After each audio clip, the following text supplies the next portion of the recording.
Radhe Radhe everyone. Tense का last video में chart हम देख चुके हैं। उसमें मैंने बता दिया था कि टेंस के कौन से टेंस की कौन सी हेल्पिंग वर्ब है और कैसे यूज़ होगी वो।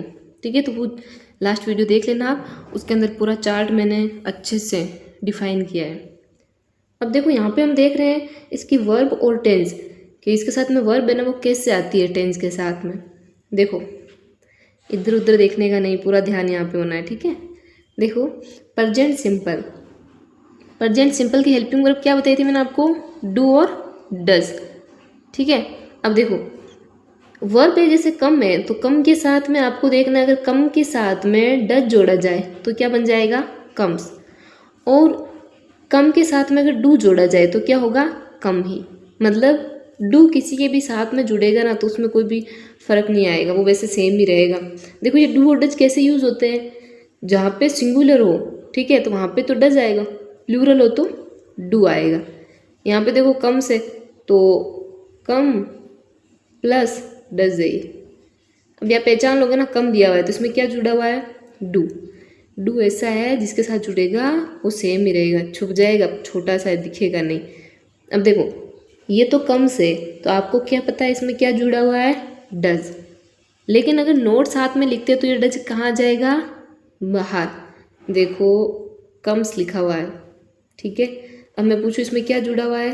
डज। डज और कम जुड़कर बने हैं कम्स, ठीक है ना। नोट लाए तो नोट लग गया साथ में, डज नोट हेल्पिंग वर्ब के साथ में लगे गए तो डज नोट कम हो गया। यहाँ पे कम का क्या होगा? डू नोट कम। देखो कम का कम ही आया हुआ है, डू इससे बाहर निकाल दिया, इधर लिख दिया है। Past simple. पास्ट सिंपल में क्या होता है? वर्ब की सेकंड फॉर्म आती है, ठीक है, सेकंड फॉर्म आती है। तो फर्स्ट क्या होती है? Come, came, come. First form, second form, third form. Come, came, come. तो यहाँ पे सेकंड फॉर्म क्या है? केम। तो सेकंड फॉर्म क्या आ गया? केम। डिड इसके अंदर जुड़ा हुआ है, ठीक है ना। जब डिड अंदर, इसकी हेल्पिंग वर्ब तो डिड है ना, डिड प्लस कम लिख दूँ मैं। इसमें क्या करना है हमें? सेकंड फॉर्म करनी है, केम करना है।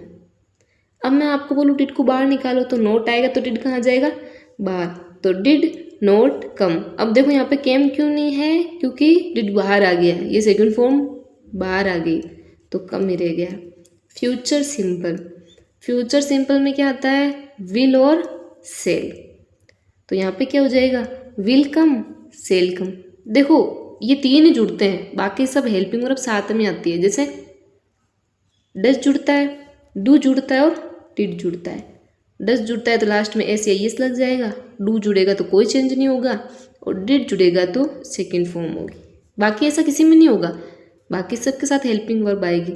विल कम हो गया, इधर सेल कम हो गया। अब नोट लगाना है तो क्या करना है? बीच में नोट लगा दो।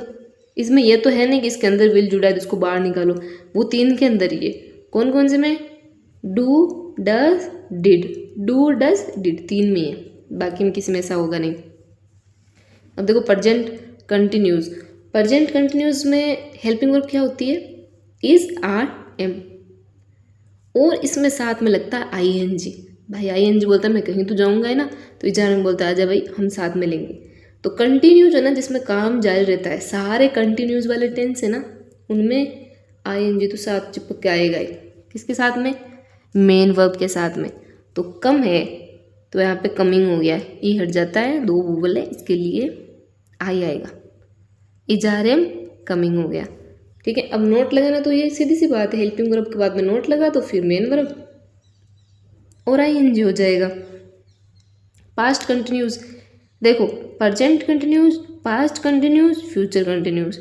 जिसमें नाम आ जाए कंटिन्यूस सब में आई एन जी आएगा। काम जारी है, काम चल रहा है, ठीक है। अब पास्ट कंटिन्यूस में देखो वॉज, वर, कमिंग, ठीक है ना। इसमें क्या था? Is, are, am, coming. ये आपको हेल्पिंग वर्ब तो याद होनी चाहिए। अब देखो नोट आएगा तो सीधी सी बात है वॉज, वर, नोट लगा दो, आगे कम लगा दो, सिर्फ उसमें ही है कमिंग लगा दो। इसमें देखो डू, डज और डिड, इन तीन में ही है कि ये तीनों है ना मेन वर्ब के साथ में जुड़ जाते हैं, बाकी नहीं जुड़ेंगे। फ्यूचर कंटिन्यूस में क्या होगा? Will, shall, be, coming. देखो फ्यूचर का सीधा सा फंडा बताती हूँ। पहले में क्या आ जाएगा? सिंपल में विल और सेल आ जाएगा। कंटिन्यूज में क्या जुड़ जाएगा साथ में, बी जुड़ जाएगा। देखो कंटिन्यूज में साथ में क्या जुड़ जाएगा, बी। परफेक्ट हो गया काम, लगा दो इसमें, जोड़ दो हैव। ठीक है, वापस परफेक्ट कंटिन्यूज आ गया, हैव बीन, वो तो सब में लगता है लास्ट वाले में। तो ऐसे है simple perfect, simple continuous perfect, perfect continuous. अब देखो present perfect, has have continuous में जैसे मेन वर्ब में आईएनजी लग रहा था, परफेक्ट में काम पूरा होता है। जहाँ पे परफेक्ट नाम आ जाए ना वहाँ पे मेन वर्ब की थर्ड फॉर्म आएगी। समझे ना, समझे कि नहीं, समझ गए ना। देखो कंटिन्यूस में क्या लगेगा, आईएनजी, क्या लगाने का है, आईएनजी लगाने का है। ठीक है, और परफेक्ट में क्या लगाने का है, थर्ड फॉर्म। सभी परफेक्ट में थर्ड फॉर्म लगाने का है। कान खुले है ना, सुन लेने का। इधर देखो ये थोड़ी मुंबई लोकल वाली लैंग्वेज होगी ना, थोड़ा फनी भी होना चाहिए ना, इससे तो बोर हो जाओगे आप भी, याद भी रह जाएगा ऐसे। ठीक है, परफेक्ट है भाई, परफेक्ट में क्या लगाओगे, वर्ब की थर्ड फॉर्म। ठीक है, आगे देखो पास्ट परफेक्ट। देखो पास्ट परफेक्ट में भी क्या आने का है, थर्ड फॉर्म में आएगी भाई। ठीक है, हेड प्लस वर्ब की थर्ड फॉर्म होगी, हेड कम। अब कम क्या है, फर्स्ट फॉर्म भी है और थर्ड फॉर्म भी है, सेम ही फॉर्म है इसकी, तो कम में आएगा। नोट लगाना हो तो क्या आ जाएगा, हेड नोट कम आ जाएगा। अगला देखो फ्यूचर परफेक्ट। फ्यूचर परफेक्ट में क्या होगा, will shall have been. Have perfect है ना, हैव आएगा, बीन नहीं आएगा, वर्ब की थर्ड फॉर्म आ गई। नोट लगाना है तो लगा दो हेल्पिंग वर्ब के बाद में नोट, ये हो गया। प्रेजेंट परफेक्ट कंटिन्यूज, देखो पहले कंटिन्यूज था फिर परफेक्ट था, अब परफेक्ट कंटिन्यूज है। लेकिन यहाँ पर ध्यान से एक चीज़ देखना है, पूरे ध्यान से, कान खुले रखना, आंखें खुली रखना। देखो यहाँ पे, देखो यहाँ पे, देखो प्रेजेंट परफेक्ट और कंटिन्यूस। अब देखो यहाँ पे परफेक्ट भी है कंटिन्यूस में, पहले परफेक्ट था तो क्या लगा रहे थे, वर्ब की थर्ड फॉर्म। कंटिन्यूस में क्या लगा रहे थे, फर्स्ट फॉर्म प्लस आईएनजी।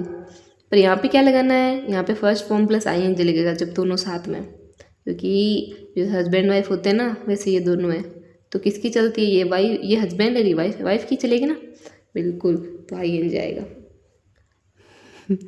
मैं थोड़ा फनी बता रही हूँ, सीरियसली मत ले लेना। ठीक है, ऐसे चलती वाइफ की है। देखो हैज हैव बीन कमिंग, देखो क्या हो गया इसमें, ये हो गया हैज हैव बीन लग गया, वर्ब की फर्स्ट फॉर्म प्लस आईएनजी आ गया। नोट लगेगा तो हैज हैव के बाद में लगेगा, यानी बीन के बाद में यहाँ लगा तो नोट, वहाँ नहीं लगाना है, यहाँ लगाना है।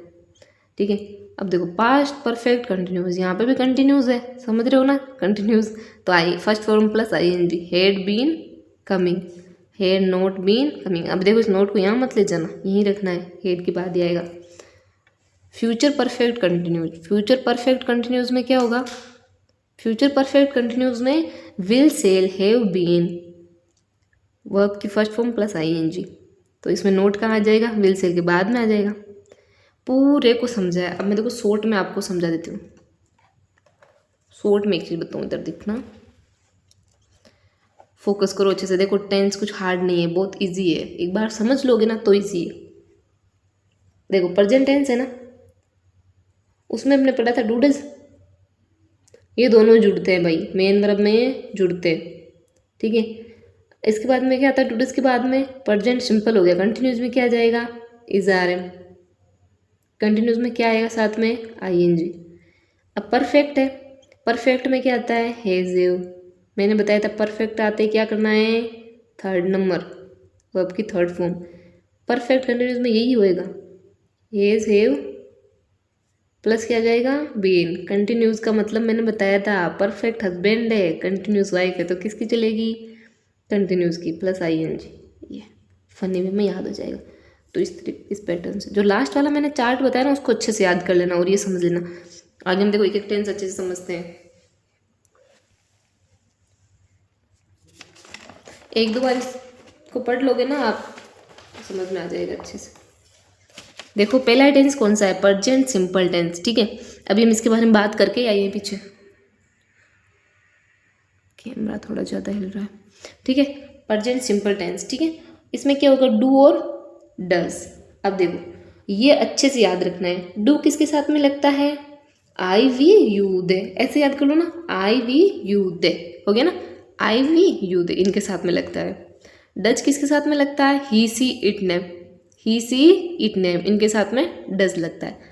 अब देखो आपके एग्जाम में ये तो आएगा नहीं कि सेंटेंस बनाओ, आपको हिंदी में दे दिया उसकी इंग्लिश करो, ऐसा कुछ नहीं आएगा।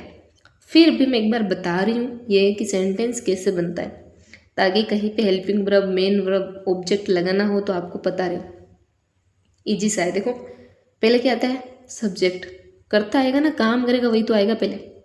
फिर आएगी हेल्पिंग वर्ब, फिर आएगी मेन वर्ब, फिर आएगा ऑब्जेक्ट, बाकी बचा कुचा लास्ट में अदर।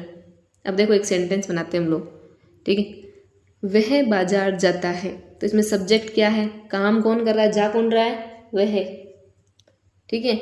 ना आप जा रहे ना मैं जा रही हूँ, कौन जा रहा है? वह, ठीक है। तो क्या आ गया? ही आ गया ना, ही। अब देखो बाजार जाता है, अब इसमें देखो सेकंड नंबर पे क्या लिखा है मैंने? सब्जेक्ट के बाद में क्या आएगी? Helping verb. अब आप बोलोगे यहाँ पे तो आपने तो यहाँ पे गोज लिख दिया है, डज कहाँ लिखा है? बताती हूँ, चलो। ही लिख दिया, ही के बाद में क्या लिखना है? डज, ठीक है। इसके बाद में मेन वर्ब क्या है? जाना, जाना है ना, क्या बोलते हैं? गो।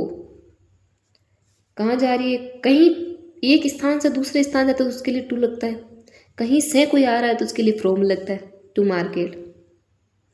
अब देखो मैंने आपको बताया था डू, डज, डिड, ये तीनों ऐसे जो मेन वर्ब में जुड़ जाते हैं। तो यहाँ पे मेन वर्ब क्या है? गो, इसके अंदर जुड़ गया ये, तो क्या बन गया? गोज। तो ये करेक्ट हो गया, समझ गए। वहीं पे नोट लगाना हो तो यहाँ पे नोट आ जाएगा, तब ये बाहर आ जाएगा, डज नोट हो जाएगा, ऐसे।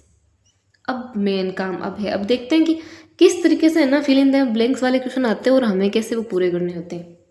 यहाँ पे आप बताना मुझे, ठीक है। आई खाली जगह स्लिप, तो आप मुझे बताओ इसके साथ में कौन सी मतलब हेल्पिंग वर्ब आएगी? डू आएगा या डज? देखो आई के साथ क्या यूज़ होता है? क्या यूज़ होता है? डू। क्या आएगा यहाँ पे? डू। अब डू, डज, डिड तीनों क्या है? हेल्पिंग वर्ब में, हेल्पिंग वर्ब है ये मेन वर्ब में जुड़ जाती है, तो इसका पूरा क्या बनेगा? ही, आई स्लिप, इतना ही बनेगा, ठीक है। अब यहाँ पे बताओ सी के साथ में क्या आएगा? क्या आएगा? देखो सी के साथ में क्या आएगा? डज। सी के साथ में क्या आएगा? डज। गो का क्या बन जाएगा यहाँ पर? गोज, ठीक है। रितु किसी का नाम है ना, नाम के साथ में क्या आएगा? डज। तो यहाँ पे क्या हो जाएगा? रितु डज राइट, तो यहाँ पे राइट्स बन जाएगा। ही ऑलवेज, देखो ये तो सिंपल सेंटेंस बताइए, अब मैं आपको बताती हूँ एग्जाम पैटर्न से किस टाइप से आते हैं। एग्जाम में ऐसे ही आते हैं, आपने देखे होंगे क्वेश्चन। ही ऑलवेज, ठीक है, डेज ब्रैकेट है, कम हेयर एट नाइट, वो यहाँ पे हमेशा रात को आता है या आती है, कुछ भी। अब देखो आपको पहचानना है, यहाँ पे ऐसा आप कहीं पे भी नहीं पता चल रहा है डूडज लेके आए, यहाँ पे इजारिम लेके आए, विल से लेके आए, कैसे पता चलेगा? इन्हें बोलते हैं एडवर्ब, यानी यहाँ पे जो ऑलवेज आ रहा है ना, हमेशा, इसको हमेशा, जो काम हमेशा हो रहा है ना वो आएगा प्रेजेंट में। यानी आपको ऐसे वर्ड्स याद करने होंगे जो मैं बता दूंगी, उनको बोलते हैं एडवर्ब। क्या बोलते हैं इन्हें? एडवर्ब। क्रिया विशेषता बताते हैं, क्रिया विशेषण। तो ये एडवर्ब है ना, ये आपको याद करनी होगी कि किसमें कौन सी एडवर्ब ऑलवेज आती है, आपको हमेशा याद रखना है कि क्या आएगा इसमें? डू डज आएगा। हो गया ये। अब देखो ही के साथ में डू आएगा या डज आएगा? क्या आएगा? डज। अब मेन वर्ब में डज जुड़ जाएगा तो कम का क्या बन जाएगा? कम्स। ये लो, ये हो गया करेक्ट आपके। नेक्स्ट देखो, you usually go to temple, तुम प्राय टेम्पल जाते हो या ज़्यादातर जाते रहते हो। तो जैसे एडवर्ब ऑलवेज है वैसी एडवर्ब है यूजुअली, ठीक है। तो किसकी एडवर्ब है ये? डू डज की है। किसकी है? डू डज की। तो यू के साथ में डू आएगा या डज आएगा? डू आएगा। ऊपर देखा है ना हमने, देखो यहाँ पे देखो, ये रहा। तो यहाँ पे क्या आ जाएगा? डू। तो अब देखो गो में डू जुड़ेगा तो गो का क्या रहेगा? गो। सीधी सी बात खोपड़ी में फिट कर लेनी है क्या, कि अगर डू किसी भी मेन वर्ब में जुड़े तो वो गो का गो ही रहेगा, यानी मेन वर्ब वही रहेगी। चाहे रीड ले लो, अब चाहे रीड के साथ में जोड़ लो, यहाँ पे प्लस डू कर दो, क्या बनेगा? ये रीड ही बनेगा। आप सोच रहे हो ना हल्के हल्के हाथ से क्यों लिखो, क्योंकि ये हिल जाएगा नहीं तो कैमरा। यहाँ पे रीड के साथ में डज जोड़ दो तो क्या बनेगा, रीड्स। पर डू बोलता है मैं इतना अच्छा हूँ, मैं जिसके साथ जाता हूँ ना दिखता ही नहीं हूँ। ये छोटा है, देखो डू छोटा लिखने में आता है, डस बड़ा था, तो ये मोटा है तो दिख जाता है, छोटा सा है पतला सा छिप जाता है। ऐसे देख लो, कुछ भी कैसे भी याद करो, याद होना चाहिए। पहले मैं सोचती थी ना खुद ही कि ये लोग इतने ट्रिक कैसे याद रखते हैं, क्यों ट्रिक याद करते हैं, इससे अच्छा है ना सीधा सीधा रट लो। पर एक चीज़ है, जो रटी हुई चीज़ है ना वो कम टाइम तक याद रहती है, लेकिन ऐसे अगर फनी वे में याद की हुई है, या आपने उस टाइम कुछ याद करते टाइम कुछ ऐसा फनी वे में याद किया, या उसको कुछ ऐसी ट्रिक बना दी है, सभी में तो ट्रिक काम नहीं आ सकती, याद नहीं हो सकती, लेकिन कुछ चीज़ों में बहुत अच्छे से याद रह जाती है। अब देखो एडवर्ब डूडल्स की कौन सी है, ऑलवेज, इसका मतलब होता है हमेशा, ऑफन प्राय, समटाइम्स कभी कभी, जनरली सामान्यतः, यूजुअली ये होता है सामान्यतः, ओकेजनली कभी कभार, रेयरली मुश्किल से, सेल्डम इसका मतलब कभी कभी होता है, नेवर कभी नहीं, हार्डली मुश्किल से, स्केयरली ये भी मुश्किल से। अब देखो हैबिचुअली आदत होती है ना, उसके लिए भी ये यूज होता है, डेली, एवरीडे। अब एक चीज़ इसमें कॉमन है, जो काम है ना ये डेली रूटीन में हो रहे हैं उनके लिए आता है, जिनके लिए आदत से होता है उनके लिए यूज़ होते हैं। Every day, every night, every morning, every evening, every week, every month, every year. देखो एवरी के साथ में कुछ भी लगा दो, मंथ लगा दो, डे लगा दो, ईयर लगा दो, वीक लगा दो, मॉर्निंग, इवनिंग, कुछ भी, वो हर दिन वो काम हो रहा है, या हर रात काम हो रहा है, हर सुबह हो रहा है, हर शाम हो रहा है, तो मतलब वो इंडिकेट कर रहा है काम हमेशा हो रहा है, वो एक आदत बन गई है, तो उसके लिए टू डज ही यूज होगा। अब देखो यहाँ पे एवरी ईयर के लिए बोल रही हूँ तो भी उसमें टू डज आएगा, वंस ए वीक हफ्ते में एक बार, तो उसके लिए भी ये आएगा, टू डज ही आएगा। वंस ए डे दिन में एक बार, तो भी इसके लिए आएगा do does. Once a month month में एक बार, तो इसके लिए भी टू डज आएगा। ट्वाइस ए डे दिन में 2 बार, ट्वाइस ए वीक वीक में 2 बार, ट्वाइस ए मंथ मंथ में 2 बार। हैबिचुअली एक्शन हो ना जिसमें कोई आदत बता रही हो, उन सब में ही टू डज आएगा। यूनिवर्सल ट्रूथ आ जाए ना, जैसे the sun rise in the east पे, ईस्ट में सूर्य उगता है, तो उसके लिए भी है, ये तो यूनिवर्सली ट्रूथ है, तो उसके लिए भी डू डज यूज होगा। तो इन सब के लिए क्या यूज होता है, डू डज यूज होता है। अब देखो नीचे सेंटेंस दिए मैं, see days break go to temple every day. अब आप बताओ इसमें कौन सी एडवर्ब है, किस वर्ड से हमें पता चल रहा है यहाँ पर डू डज ही आएगा, किससे, एवरी डे से, ये बता रहा है हमें, ये याद होना चाहिए हमें, पता है प्रत्येक दिन, एवरी डे किस में आता है, डू डज की एडवर्ब है। अब यहाँ पे पता तो चल गया डू डज आएगा, लेकिन सी के साथ में डू आएगा या डज आएगा, डज आएगा, बट गो में डज जुड़ेगा कि नहीं, जुड़ेगा, तो क्या बन जाएगा, गोज। आ गया ना समझ में। यहीं पे ध्यान से देखो, ध्यान यहाँ होना चाहिए तब समझ में आएगा, क्योंकि एग्जाम में क्वेश्चन करेक्ट करने था तो ध्यान पूरा दो। Water boil at 100 degree Celsius, ठीक है, तो पानी है ना वो बोलता है 100 डिग्री सेल्सियस, वे तो यूनिवर्सल समझ लो या साइंटिफिक, तो सच बात है, ठीक है, साइंटिफिक है। तो इसके लिए क्या होगा, अब वाटर में देखो डज जुड़ेगा ना, तो बॉइल्स हो जाएगा। He seldom come here at night. अब इसमें बताओ एडवर्ब कौन सी है, सेल्डम, क्या आएगा, डू डज में से, ही के साथ में क्या आएगा, डज, कम का क्या बन जाएगा, कम्स, ठीक है। They generally read the novel, वो सामान्यतः नॉवेल्स पढ़ते हैं। अब इसमें बताओ क्या होगा, इसमें एडवर्ब कौन सी है, जनरली, सामान्यतः, सामान्यतः ना, जनरली। अब दे के साथ में डू आएगा या डज आएगा, क्या आएगा, प्लूरल है ना, डू आएगा।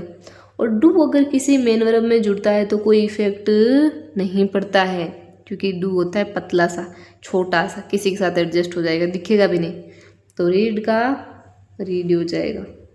समझ गए ना, आया कि नहीं समझ, आ गया होगा। अब देखो अगला नोट, अब देखो इसके एडवर्ब के अलावा भी सेंटेंस आते हैं जिनमें डू डज यूज होते हैं, वो भी हमें समझना है, क्योंकि एग्जाम में ऐसे तो है नहीं आपको सिंपल सिंपल दे देंगे सारे, तो उनको भी समझना है। यहाँ पे देखो, in sentence beginning with the adverb here and there. अब हेयर एंड देयर के साथ में अगर कोई सेंटेंस शुरू हो रहा है ना, कान खोल के सुन लो, गांठ ही बांध लो, इसके साथ में सेंटेंस शुरू हो गया तो उसमें डू डज ही यूज होगा, पक्का याद रखना। और ये एग्जाम में बहुत बार क्वेश्चन आ चुका है। हेयर डेज खाली जगह कम एट द गर्ल, सेंटेंस किससे शुरू हो रहा है, देख लो कहाँ से शुरू हो रहा है, हेयर एंड देयर से हो रहा है, तो दोनों में क्या यूज होगा, डू डज। अब देखना है डू किस में आएगा, डज किस में आएगा।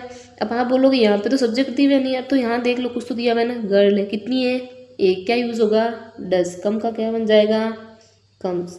There go man in the action. अब देखो इसमें क्या आएगा, डू आएगा, डज आएगा, मेन है ये, एम एन, मेन का प्लूरल होता है एम ई एन, मैन, तो प्लूरल है तो क्या आ जाएगा डू।